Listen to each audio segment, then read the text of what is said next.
সুনির্দিষ্টভাবে বাংলার জমিনে জাতীয় সঙ্গীত নিয়ে কথা ওঠার পর সুনির্দিষ্টভাবে একটা সঙ্গীতকে জাতীয় সঙ্গীত করার জন্য অনেক মানুষের আওয়াজ অন্য সঙ্গীতের ব্যাপারে ওঠে নাই। এটা একটা ঘটনা ঘটেছে বলে বললাম। অনেকে তো 2 কদম এগিয়ে বলতেছেন যে এত বড় বিপ্লবের পিছনে লক্ষ লক্ষ মানুষকে 10-15 বছর ধরে গ্রামে গঞ্জে পাহাড়ে পর্বতে বনে জঙ্গলে ঘুরে ঘুরে এই ধরনের চেতনার গান লাইন বাই লাইন বলে বলে জাগ্রত করার কাজ আপনি করেছেন। মনে হয় আপনি মন্ত্রী একটা হয়ে যান কিনা।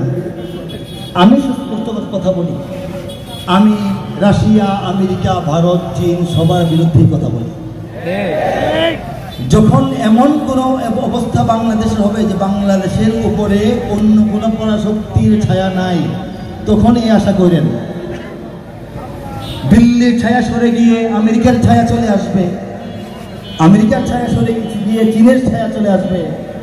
এই পরাশক্তির ছায়া বাংলাদেশের উপরে থাকলে আপনাদের কবির কথা বলে লাভ নাই। সমস্ত পরাশক্তি ভালোভাবে জেনে গেছে বাংলাদেশের 16 কোটি মুসলমানদের একজন কবি আছে। পারমাণবিক শক্তিধর বাংলাদেশ না হলেও, পারমাণবিক বোমা এদেশের না থাকলেও একটা পারমাণবিক কবি আছে। 2টা লাইন 4টা লাইন সঙ্গীত গাইলে এই জাতিকে দাঁড় করাইয়া দৌড়াইয়া যুদ্ধের জন্য নামাই দিতে তার 10 দিন সময় লাগে।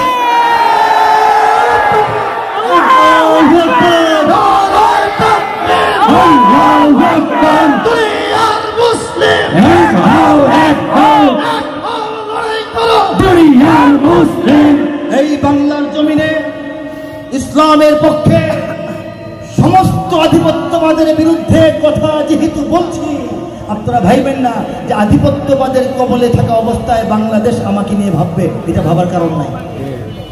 বাংলাদেশ যেদিন সমস্ত রকমের আধিপত্যের ছায়া থেকে বের হবে সেদিন আলাপ করেন, এর আগে না। আমি নিয়োজিত আছি আমার কাজে, বাংলাদেশকে কারো পকেটে ঢুকানোর সুযোগ হতে দেব না।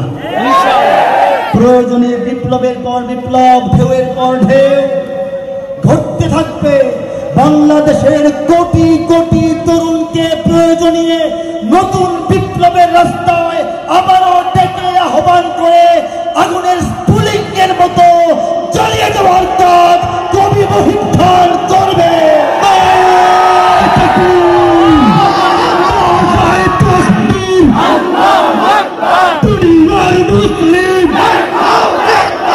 ইসলামের শত্রুরা, বাংলাদেশের শত্রুরা,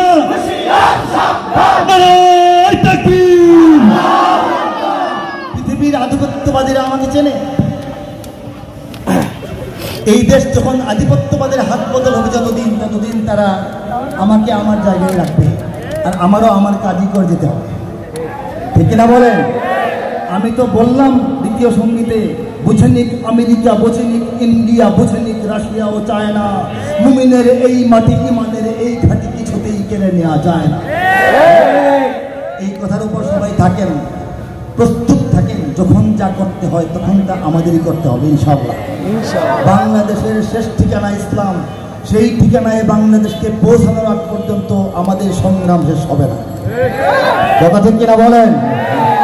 যারা এই দেশকে স্বাধীন করার জন্যে, এদেশের মানুষকে দুঃশাসন থেকে মুক্ত করার জন্যে শাহাদত বরণ করেছেন, শ্রদ্ধা, সম্মান, ভালোবাসা, আদর, মোহব্বত, সোহাগের সঙ্গে তাদেরকে স্মরণ করছি। তাদের জন্য দোয়া করবো সবাই সারা জীবন। ঠিক কিনা বলেন? যারা এই মহান সংগ্রামে বিভিন্নভাবে ক্ষতিগ্রস্ত হয়েছেন, ত্যাগ স্বীকার করেছেন, তারা আমাদের চোখে সবসময় বীরত্বের তালিকায় থাকবেন। ঠিক কিনা বলেন?